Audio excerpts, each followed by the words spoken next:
first up to his knees. Whoa, whoa, whoa, whoa!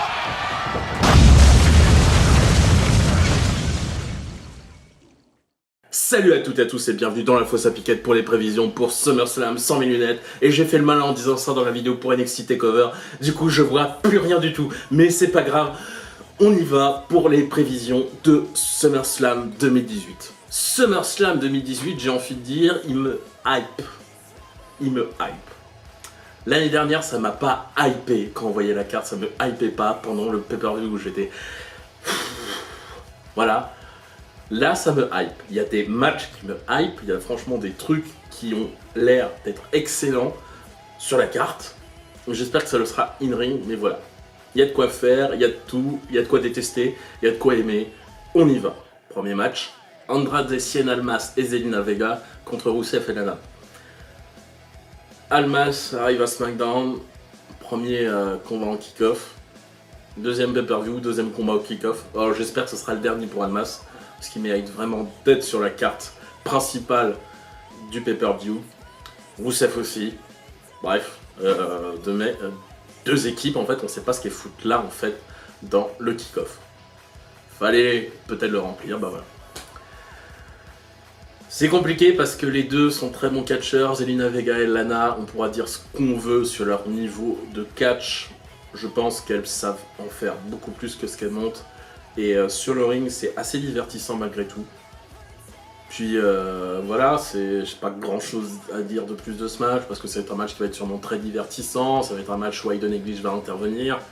Je pense qu'il va faire perdre l'équipe de Rusev et de Lana, donc victoire pour Zelina Vega et Andrade Cien Almas. Voilà. Bon les gars, on vous revoit sur la carte principale au prochain pay-per-view, d'accord? Prochain match, dans le kick-off également, Cedric Alexander contre Drew Gulak. Alors, mea culpa, ça fait un moment que je ne suis plus 205 Live, parce que ça commençait un petit peu à m'ennuyer. Non pas que je trouve pas que les catcheurs soient excellents, au contraire. Dans 205 Live, il y a énormément de catcheurs qui ont un gros potentiel, limite à aller dans le main roster. J'espère que ce match va me donner envie de reprendre 205 Live, sachant que Cedric Alexander est un bon catcheur et Drew Gulak est un des meilleurs heels de la WWE, no joke. Et là, c'est le moment où j'annonce la victoire pour qui? Pour l'un ou pour l'autre.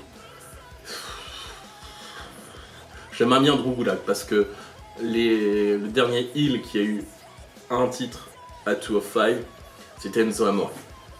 Voilà, je pense que ça suffit en soi. Si vous connaissez pas Enzo Amore, n'allez pas voir ses matchs. Là, il pousse un peu trop le principe de pouvoir faire du catch avec un minimum de prise. Voilà. Victoire de Drew Gulak donc pour le titre de 205 Live. Match suivant. Corbin contre Balor. Constable Baron Corbin contre Finn Balor.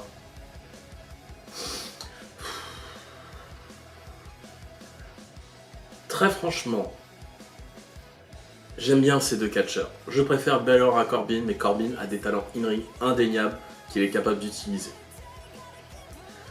Leur précédent match était pas mal du tout. Mais qu'est-ce qu'on en a à faire sérieusement de leur rivalité? C'est pas intéressant. C'est dommage. Le pic du match est pathétique, presque.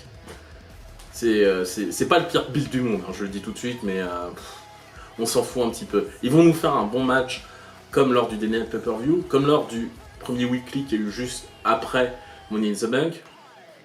Bah voilà les gars, enfin, je sais pas moi. Faites-nous le match et puis arrêtez là, enfin arrêtez cette rivalité quoi.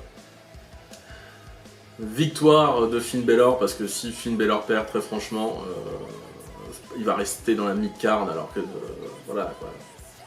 Il est tellement haut qu'il sort de l'écran quoi. Victoire de Finn Balor. Prochain match, mais alors là c'est un match qui au contraire de Balor versus Corbin me hype, mais alors c'est sûrement un de mes matchs les plus attendus de ce pay-per-view. The Miz versus Daniel Bryan. Alors, faut savoir que c'est une rivalité qui dure depuis très longtemps, mais alors depuis que Daniel Bryan en fait a intégré la NXT. Parce qu'au début, la NXT, c'était un système un petit peu autre où c'était des catcheurs qui faisaient une compétition pour savoir qui allait être la prochaine superstar. Et Daniel Bryan faisait partie de la première fournée de catcheurs à intégrer la NXT. Ils avaient tous un mentor, et le mentor de Daniel Bryan, c'était The Miz. Il y a une rivalité entre les deux parce que The Miz avait la grosse tête, Daniel Bryan en avait marre au bout d'un moment.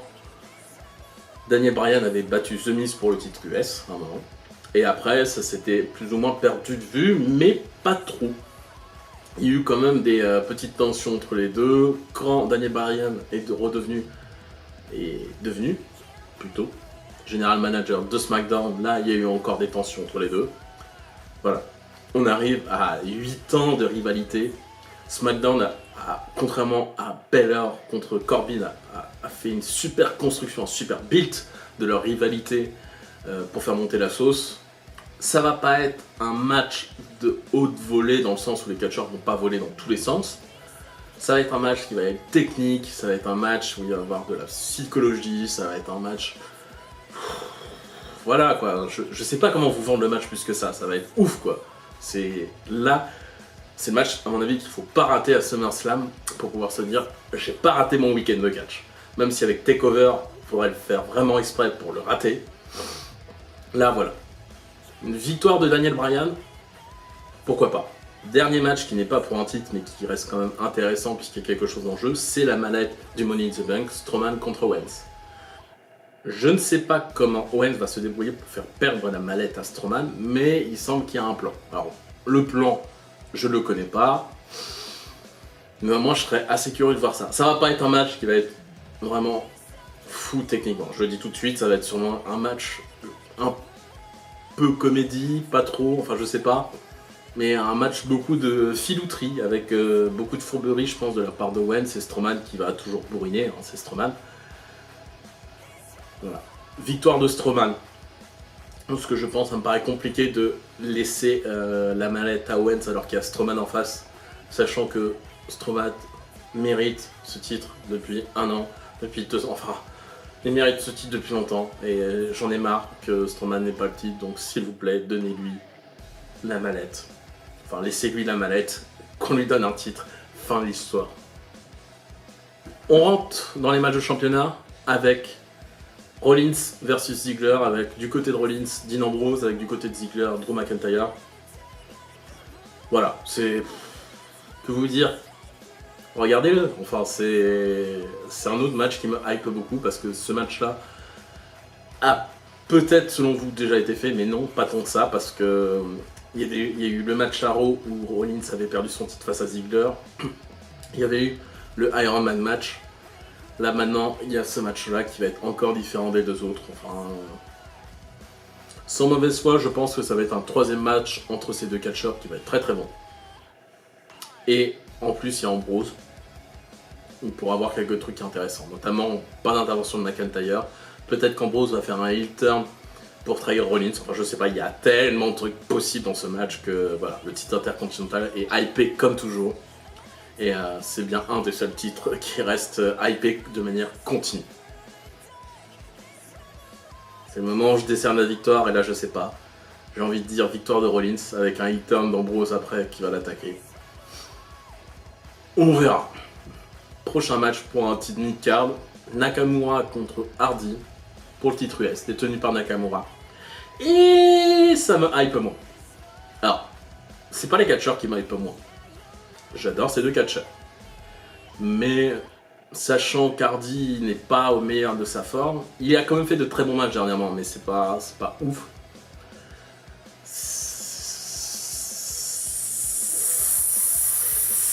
Je sais pas pour ce match. Quoi en penser? Est-ce que ça va être bien? Est-ce que ça va pas être bien? Je pense que ça va être bien quand même. Mais à mon avis, il faudra pas s'attendre au meilleur match de la soirée. Victoire de Nakamura, ça me paraît assez évident. Après, peut-être qu'on peut avoir une petite surprise. Hein. On n'est jamais à l'abri que Hardy regagne le titre, mais victoire de Nakamura. On reste du côté de SmackDown avec les Bludgeon Brothers contre The New Day. J'ai du mal à me hyper aussi pour ce match. Alors, pareil, j'aime bien les deux équipes. The New Day fait de très bons matchs dernièrement, les Bludgeon Brothers sont inarrêtables. Bon bah voilà, c'est ça qui est compliqué en fait, et c'est ce pourquoi j'ai du mal à me hyper, parce que ça m'étonnerait que les Bludgeon Brothers réussissent à perdre le titre face au New Day. Voilà, ça me paraît compliqué. C'est victoire des Bludgeon Brothers, là je vais faire assez court parce que je sais pas trop quoi dire sur ce match. Ça va être un match qui va être sûrement assez agréable, mais les Bludgeon Brothers sont inarrêtables. Actuellement, je voyais que Sanity pour les battre, mais malheureusement, Sanity a été battu par The New Day. Voilà, c'est triste, mais c'est comme ça. On reste dans les titres par équipe. The B-Team contre The Revival, qui du coup portent bien leur nom parce que après la traversée du désert qu'ils ont eue, j'en étais vraiment désespéré pour eux, quoi. Et là, on les voit en pay-per-view à SummerSlam pour le titre par équipe. Oui, oui, oui, oui, donnez-leur le titre. Victoire de The Revival, oui, carrément. La B-Team, voilà, la B-Team, la B-Team, la B-Team, voilà, c'est The Revival, la B-Team, The Revival, la B-Team. Voilà les gars, je suis désolé pour les fans de la B-Team, mais moi j'accroche pas. C'est... Voilà. On passe au titre féminin avec Ronda Rousey contre Alexa Bliss. Très franchement, si Rousey ne gagne pas le titre, je comprendrais pas. Après, je dis ça, on a quand même eu Carmella qui a réussi à gagner clean contre Charlotte à SmackDown, qui a gagné presque clean contre Asuka aussi, donc on n'est pas à l'abri de ce genre de surprise, mais sur le papier, c'est Rousey qui gagne, clairement. Mais ça veut pas dire que le match ne sera pas intéressant, au contraire, c'est un des matchs pour lesquels je suis plus curieux. C'est pas... Il me hype pas tant que ça, il me hype pas tant que le match de SmackDown dont on va parler juste après, mais quand même, il y a de quoi faire, je pense qu'il va y avoir des trucs qui vont se passer, qui vont faire que la victoire ne sera pas aussi évidente que cela pour Rousey. Mais victoire de Rousey quand même. On passe du côté SmackDown avec le deuxième match qui me hype le plus, au même niveau que The Miz contre Daniel Bryan, Charlotte Flair contre Becky Lynch contre Carmella. Voilà, dans le moment vous entendez ces noms-là, vous vous dites « Waouh, je les connais pas du tout » si vous n'êtes pas fan de catch, ou bien « Waouh, c'est énorme » si vous êtes fan de catch. Oui, oui, c'est énorme. Et spectateur qui ne connaît pas le catch, va voir leur match. Charlotte Flair contre Asuka, Becky Lynch dans tous ses matchs quasiment. Voilà, c'est... Enfin, je sais pas quoi dire, quoi, c'est... Il y a beaucoup de matchs pour lesquels je sais pas quoi dire, mais pour le coup, là, regardez-le. Très franchement, regardez-le. Si vous avez l'occasion de voir que ce match, regardez que ce match. Mais voilà, enfin... Pourquoi avoir attendu aussi longtemps pour faire un match pareil? Déjà, Carmella contre Becky Lynch, ça me hypé. Là, maintenant, Charlotte Flair contre Becky Lynch, contre Carmella, on est encore au-dessus, on dehors l'écran, là, c'est taré, quoi. Ça va être un match qui va être très technique, ça va être un match qui va être très bien, ça va être un match avec du suspense. Les matchs à 3 en général, ils les écrivent bien, et c'est ça qui est intéressant à la WWE. Là, c'est pareil, j'hésite beaucoup pour la gagnante de ce match. Je vais dire Lynch. Même si Flair le mériterait, même si Carmella, si elle retenait le titre, ça serait un bel exploit. Lynch, Becky Lynch championne. Il faut que Becky Lynch soit championne. Et même qu'elle fasse un heel turn, enfin voilà quoi. Charlotte ou Becky Lynch, une des deux fait un heel turn, voilà, c'est le meilleur moment pour faire un heel turn. Donc foirez pas ça s'il vous plaît, foirez pas ça, foirez pas ça. Prochain match, on commence à rentrer sur du lourd, sur du très lourd. Edge Styles contre Samoa Joe pour le titre de la WWE. Si vous avez déjà regardé des matchs de la Ring of Honor, si vous avez déjà regardé des matchs d'Impact, si vous avez regardé... Enfin...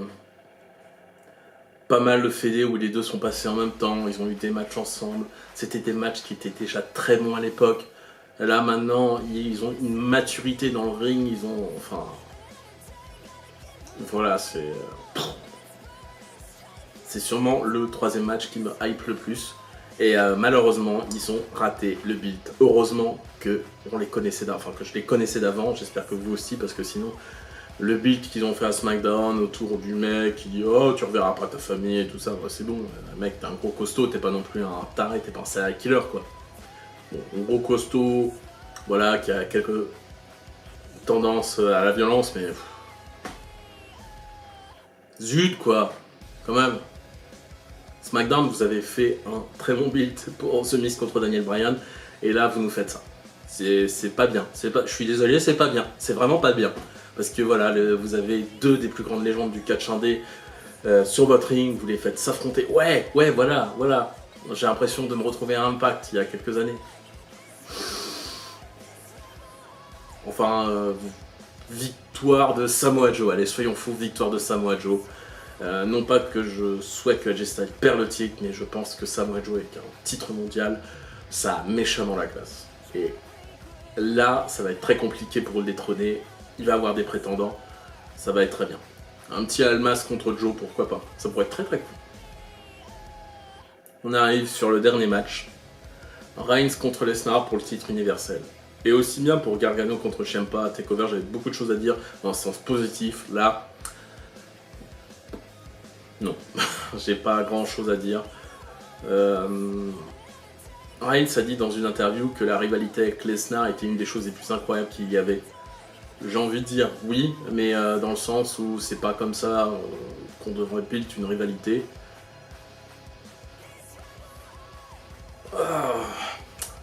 J'en ai déjà marre à l'avance de ce match. Surtout que ça risque d'être le main event. Et victoire de Lesnar. Allez. Parce que voilà, j'en ai marre de voir Reigns contre Lesnar. J'aimerais bien que Reigns reparte un petit peu autre part. Limite qu'il aille se reposer quelques temps pour revenir plus en forme. Je pense que ça lui serait très bénéfique. Mais là, voilà, j'en ai marre. Victoire de Lesnar. Et puis la personne qui va gagner entre Owens et Strowman va se pointer, ça c'est sûr.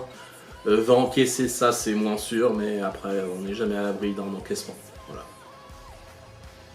Donc peut-être que Strowman ou Owens va repartir avec la ceinture ce soir. Je pardonnerais même une victoire d'Owens. Aussi bien son dernier run en tant que champion universel a pas été ouf. Mais un nouveau run. Là, il sera sans Chris Jericho en plus. Donc ça aura une autre dimension. Et puis voilà. Strowman Owens, champion à la fin de SummerSlam. Bref, c'est tout pour ce SummerSlam 2018. On se retrouve dimanche pour la vidéo de débrief de TakeOver. Et lundi ou mardi, je ne sais pas quand encore, pour le débrief de SummerSlam. À la prochaine.